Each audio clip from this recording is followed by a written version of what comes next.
Yang terhormat Ibu Surjiti Sarjana Pendidikan selaku Kepala SD Negeri Karangasem Surakarta, yang kami hormati Bapak Ibu Guru dan tenaga kependidikan SD Negeri Karangasem Surakarta. Selamat siang dan salam sejahtera untuk kita. Puji syukur kita panjatkan kehadiran Tuhan Yang Maha Esa yang telah mencurahkan berkatnya kepada kita, sehingga saat ini kita dapat bersama-sama menghadiri kegiatan seminar hasil laporan orientasi pengenalan nilai dan etika pada instansi pemerintah Kota Surakarta pada saat ini. Hari ini, Rabu 23 Oktober 2024, kita akan mendengarkan paparan hasil laporan dengan judul Buku Saku bagi Siswa Kelas 3 SD Negeri Karangasem Surakarta. Selanjutnya, mari kita bersama-sama membuka acara hari ini dengan berdoa. Menurut agama dan kepercayaan masing-masing, berdoa.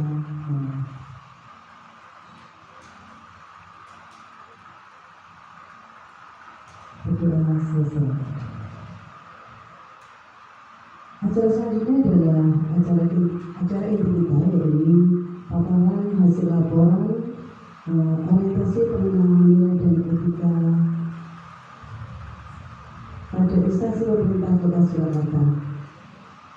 Kepada Ibu Lestari Dihadiri SPD, saya persilahkan. Terima kasih, yang terhormat Ibu Sri Rezeki Sarjana Pendidikan selaku Kepala Sekolah dan mentor, yang saya hormati rekan-rekan guru dan karyawan SD Negeri Karangasem Surakarta. Hari ini saya akan memaparkan seminar laporan hasil orientasi pengenalan nilai dan etika pada instansi pemerintah bagi P3K di lingkungan pemerintah Kota Surakarta di SD Negeri Karangasem Surakarta tahun 2024. Ini adalah profil peserta, biodata, nama, Rostanti Widiadani, SPD, dengan NI P3K 1985 06 02 2023 212 008. Tempat tanggal lahir Surakarta 2 Juni 1985. Alamat Perumahan WNS 5, Jalan Muri, Blok B2 nomor 3, Ngeringo, Jaten, Karanganyar. Nomor HP 0858 533 23201 dengan email hanidityo12@gmail.com. Untuk P3K-nya formasi tahun 2023, angkatan 3, golongan 9, jabatan ahli pertama guru kelas, unit kerja SD Negeri Karangasem Surakarta. Alamat kantor Jalan Pepaya 1, RT 3 RW 9, Karangasem, Laweyan, Surakarta. Ya, untuk laporan pelaksanaan orientasi, waktunya orientasi pengenalan nilai dan etika bagi P3K angkatan 3 dilaksanakan mulai tanggal 3 September sampai 23 Oktober 2024. Bertempat di SD Negeri Karangasem 4 yang merupakan unit kerja saya.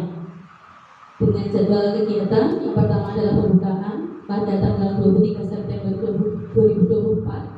MOC mulai LMS Sulawesisnya 3-9 Oktober 2024. Evaluasi akademik melalui LMS Sulawesi 10-11 Oktober 2024. Remedial melalui LMS Sulawesi 14 Oktober 2024. Orientasi tempat kerja 15 sampai 21 Oktober 2024. Seminar laporan orientasi hari ini tanggal 23 Oktober 2024. Dan nanti akan ada evaluasi pelatihan melalui LMS Sulawesi dan terakhir penutup. Orientasi pengenalan nilai dan etika P3K. Maksud kegiatan ini adalah membekali peserta dengan pengetahuan, sikap, dan perilaku tentang nilai dan etika pada instansi pemerintah dalam mendukung pelaksanaan tugas jabatannya dan pencapaian visi misi organisasi. Tujuannya ada 3. Yang pertama, peserta mampu memahami dan mengenal nilai dan etika kedua, peserta mampu mengaktualisasikan nilai-nilai dasar berakhlak. Dan yang ketiga, peserta mampu melaksanakan tugas dan kewajibannya serta rencana kerja yang sudah dibuat. Selama mengikuti MOOC ini ada 5 materi yang saya dapatkan. Yang pertama adalah tentang pengenalan susunan organisasi dan tata kerja. Di sana ada visi dan misi organisasi, tugas dan fungsi organisasi. Pengenalan jabatan, ada tugas dan uraian jabatan, tanggung jawab jabatan, pedoman pelaksanaan pekerjaan. Yang ketiga ada pengenalan manajemen kinerja organisasi, ada perencanaan kinerja, pelaksanaan kinerja, dan penilaian kinerja. Yang keempat penerapan fungsi dan tugas ASN, di dalamnya ada pembelajaran berakhlak. Dan yang kelima muatan lokal, ada anti korupsi, anti narkoba, dan pengenalan nilai-nilai Pancasila. Pemerintah Kota Surakarta memiliki visi pada RPJMD tahun 2005 sampai 2025, yaitu Surakarta Kota Budaya, Mandiri, Maju dan Sejahtera. Untuk RPJMD-nya tahun 2021 sampai 2026 mewujudkan Surakarta sebagai kota budaya yang modern, tangguh, gesit, kreatif, dan sejahtera. Adapun visi dari pemerintah Kota Surakarta ada 7. Yang pertama meningkatkan kualitas kesejahteraan masyarakat yang berkelanjutan, disebut Surakarta Sehat. Memperkuat pertumbuhan ekonomi yang adaptif dan berkelanjutan, Surakarta Kreatif Makmur. Mewujudkan tata ruang dan infrastruktur kota yang mendukung kemajuan kebudayaan dan pariwisata berkelanjutan, Surakarta Maju. Peningkatan kualitas dan daya saing pemuda dan masyarakat umum di bidang pendidikan, ekonomi, seni budaya dan olahraga, Surakarta Kreatif Tangguh. Dan bermasyarakat yang saling menghormati, Surakarta Tangguh. Mengembangkan tata kelola pemerintahan dan pelayanan publik yang gesit dan kolaboratif, berlandaskan semangat gotong royong dan kebinekaan, Surakarta Gesit. Mewujudkan kemakmuran dan kesejahteraan bersama warga kota yang berkeadilan dan inklusif, Surakarta Sejahtera. Dan yang ketujuh, mewujudkan daerah yang kondusif dan kerukunan antar umat beragama dan tata kehidupan. Adapun Dinas Pendidikan Kota Surakarta memiliki visi dan misi. Visinya adalah terwujudnya pelayanan pendidikan yang bermutu dan paripurna. Untuk misinya, peningkatan keterjangkauan dan perluasan layanan pendidikan yang bermutu dan paripurna, peningkatan keterjangkauan dan perluasan layanan pendidikan yang bermutu dan paripurna, dan peningkatan sumber daya aparatur yang membidangi pelayanan. SD Negeri Karangsempat 4 Surakarta, tempat saya bekerja saat ini, memiliki visi terwujudnya warga sekolah yang sehat, berkarakter, cinta lingkungan, berdaya juang milenial, dilandasi iman dan takwa. Untuk misinya, membiasakan pola hidup bersih dan sehat di lingkungan yang bersih, nyaman, indah dan sehat. Membiasakan budaya tertib, disiplin, santun dalam ucapan, sopan dalam perilaku. Membiasakan peduli dan cinta lingkungan dimanapun berada. Mengembangkan sekolah berbasis digital, menumbuhkan dan memperkokoh keimanan dan ketakwaan warga sekolah. Rencana dan hasil kerja P3K. Identifikasi itu kurangnya kemampuan numerasi siswa kelas 3 SD Negeri Karangsempat Surakarta. Hal ini terlihat dari banyaknya siswa yang kesulitan mengerjakan soal matematika. Yang saya angkat saat ini adalah tentang perkalian. Yang kedua, kurangnya program pemantauan yang efektif untuk mengevaluasi dan memantau kemampuan numerasi siswa. Tanpa adanya sistem pemantauan yang terstruktur, siswa yang mengalami kesulitan dalam menghafal perkalian tidak dapat diidentifikasi dengan tepat. Kesimpulannya, lemahnya kemampuan numerasi siswa kelas 3 dan belum adanya program pemantauan dari guru membuat identifikasi siswa yang membutuhkan bantuan sulit dilakukan, sehingga diperlukan metode khusus untuk perlakuan ini. Ini adalah program yang saya buat, yaitu buku saku perkalian. Buku saku perkalian ini merupakan buku kecil yang dirancang untuk meningkatkan kemampuan numerasi peserta didik yang mencakup kegiatan harian dan misi mingguan. Kegiatan numerasi harian dilaksanakan sebelum, saat, dan sesudah pelajaran, sedangkan untuk misi mingguan dilaksanakan setiap hari Selasa, bertepatan dengan kegiatan numerasi di sekolah kami. Menggunakan buku khusus numerasi dan hasil evaluasi numerasi peserta didik nantinya akan dikumpulkan sebagai jurnal peserta didik untuk memantau perkembangan setiap minggunya. Hasil kerja ini juga menjadi dasar bagi guru untuk menyusun soal mencongkak selanjutnya. Yang kedua, evaluasi buku saku perkalian dibuat dengan platform semenarik mungkin untuk meningkatkan minat peserta didik dalam belajar. Hasil evaluasi nantinya akan ditandatangani oleh orang tua sebagai bentuk pemantauan bersama perkembangan peserta didik. Dalam merancang buku saku perkalian ini ada 5 tahap yang saya lakukan. Yang pertama adalah mengidentifikasi kebutuhan, merencanakan aktualisasi, melaksanakan aktualisasi, dan evaluasi. Untuk identifikasi kebutuhan, tahapan kegiatannya mengidentifikasi kemampuan numerasi peserta didik, menentukan area yang perlu penguatan, kemudian kontribusi visi dan misinya membiasakan budaya disiplin dalam pembelajaran, menciptakan lingkungan yang mendukung perkembangan siswa. Untuk output atau hasilnya, data kemampuan numerasi peserta didik, area fokus literasi numerasi teridentifikasi. Penerapan hidup berakhlaknya akuntabel dan kompeten. Perancang aktualisasi. Pada merancang aktualisasi, tahapan kegiatannya menyusun program literasi numerasi yang meliputi berbagai aktivitas, menyiapkan media dan materi pembelajaran, kontribusi visi misinya mengembangkan sekolah berbasis digital dan menciptakan siswa yang berkarakter dan cerdas. Untuk hasilnya, rencana program dan alat bantu numerasi, ada buku dan game digital. Pada penerapan nilai berakhlak, ada adaptif dan kompeten. Membuat aktualisasi.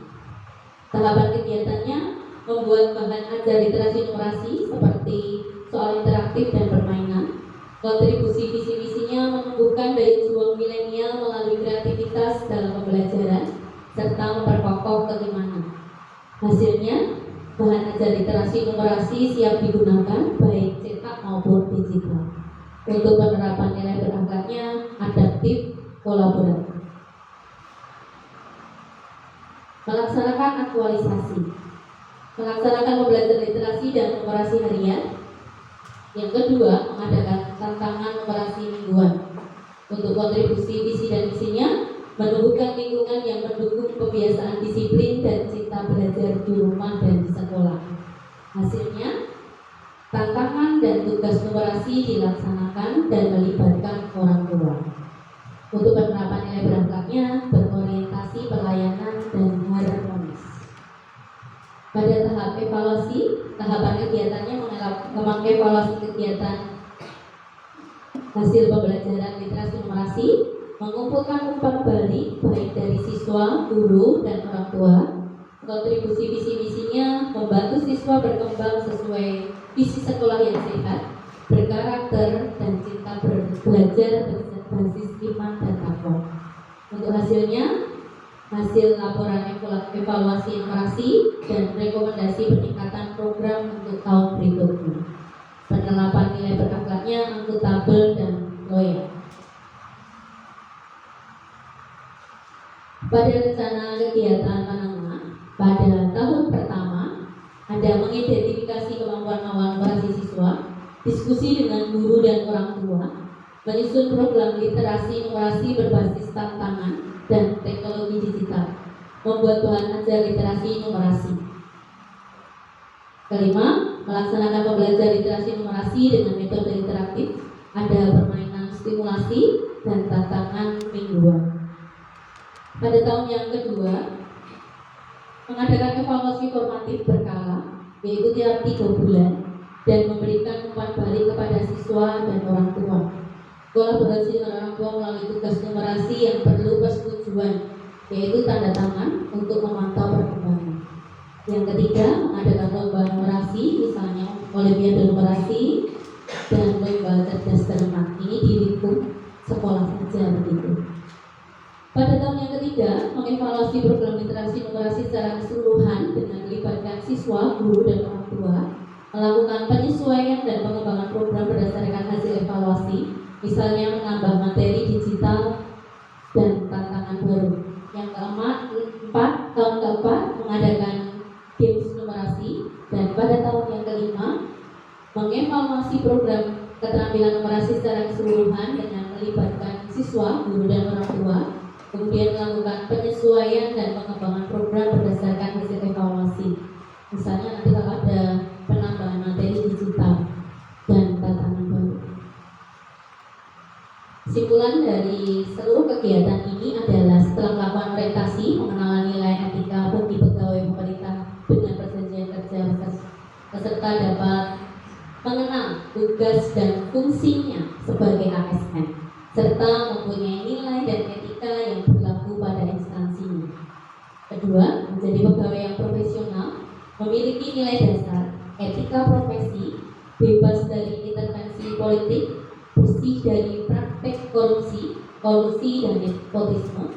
Yang ketiga, mengenal lebih jauh Kota Surakarta, baik visi, misi, maupun bentuk-bentuk pelayanan yang ada. Dan yang keempat, membuat rencana kerja dan melaksanakan pengembangan diri di unit kerja masing-masing. Begitu paparan yang bisa saya sampaikan setelah saya melakukan orientasi kegiatan selama sepekan. Terima kasih. Kita berikan aplaus yang luar biasa untuk demikian tadi paparan dari Ibu Rostanti dari SPD. Selanjutnya saya membuka sesi tanya jawab bagi Bapak Ibu yang ingin bertanya. Saya persilakan. Ada yang mau bertanya? Terima kasih Bu Dani. Yang saya ingin tanyakan, apa yang menjadi latar belakang Bu Dani dalam mengambil metode tersebut? Itu saja. Ya, langsung saya jawab. Mengapa saya mengambil buku saku perkalian? Karena selama lebih dari 3 bulan saya bersama anak-anak kelas 3 itu, anak-anak di kelas 3 itu sangat aktif. Jadi dia itu mobilnya terlalu banyak kesana kemari begitu. Awalnya saya menempelkan list perkalian begitu di dinding-dinding kelas, tapi ternyata itu kurang efektif menurut saya, karena kalau pengen belajar perkalian mereka harus masuk ke ruang kelas membaca itu, kemudian kalau pengen ke kantin mereka pengen belajar perkalian harus balik ke kelas lagi. Nah, saya terinspirasi untuk bagaimana membuat formula buku perkalian yang kecil supaya bisa mereka bawa kemana-mana, dan ternyata itu efektif. Buku saku perkalian ini bisa masuk ke saku anak-anak, terus bahkan ada beberapa anak itu yang membawa ketika mereka bermain bersama teman-teman di rumah begitu. Sehingga buku itu menurut saya sangat efektif, sangat bermanfaat. Selain untuk belajar di sekolah, anak-anak bisa membawa buku itu untuk belajar bersama di rumah mereka begitu. Jadi sejauh ini menurut saya buku itu berhasil untuk membuat anak-anak itu tertarik untuk belajar perkalian begitu. Terima kasih. Demikian tadi penjelasan dari Ibu Rostanti alasan kenapa beliau memilih media buku saku pertama. Mungkin masih ada Bapak Ibu yang mau bertanya? Kalau sudah, acara berikutnya adalah masukan sekaligus arahan dari Ibu Sri Rezeki SPD selaku member. Bapak Ibu Sri Rezeki, saya berserah. Terima kasih Bu Ratna selaku moderator. Bismillahirrahmanirrahim. Assalamualaikum warahmatullahi wabarakatuh. Selamat siang, salam sejahtera untuk kita semuanya.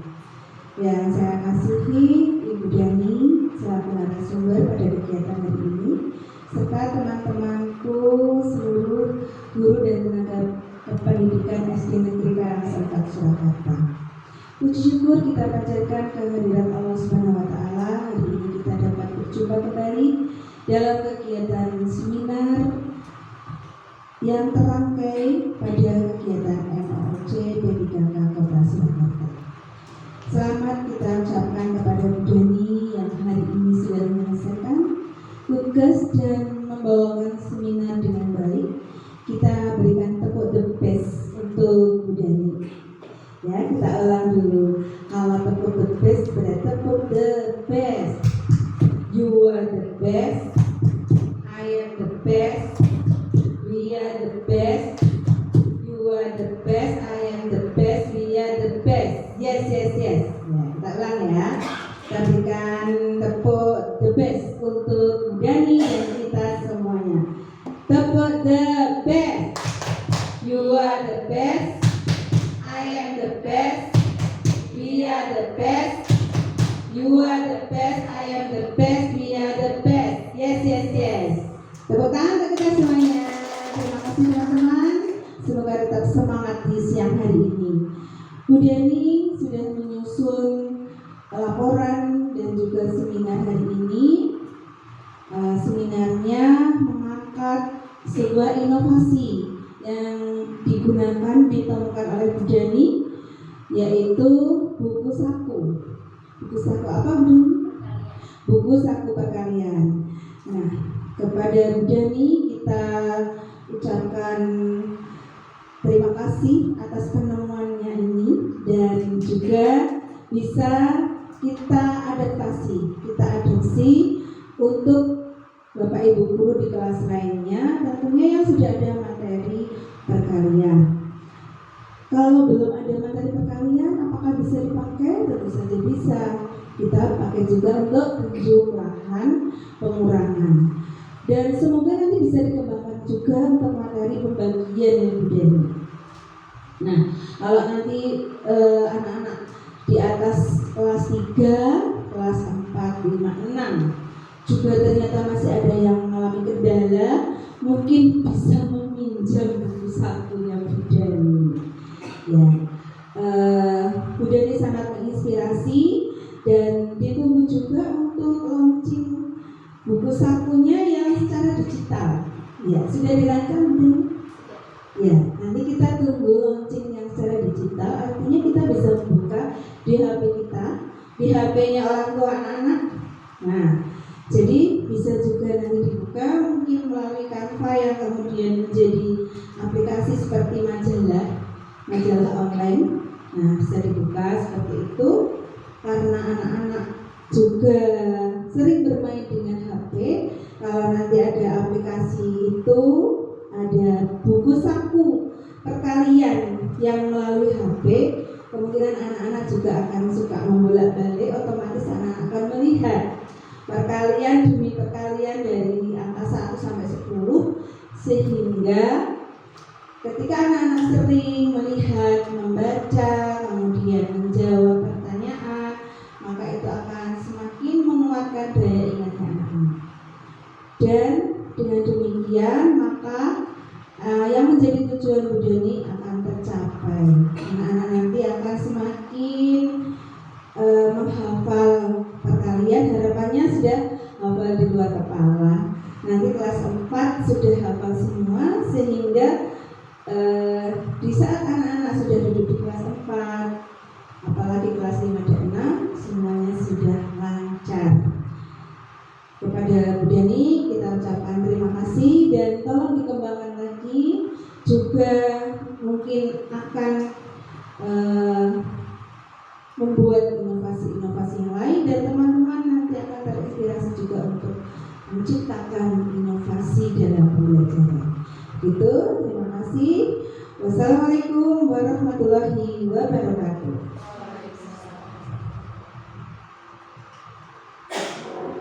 Demikian tadi masukan dan arahan dari Ibu Sri Juku. Kita tadi diberikan tepuk pedes, kita berikan tepuk andalan kita, tepuk salut kepada Ibu Sri Juku. Tepuk salut. Salut, salut, salut, salut, Salut. Acara demi acara telah kita lalui. Kita akan menutup kegiatan hari ini dengan berdoa. Menurut agama dan kepercayaan masing-masing, berdoa dipersilakan.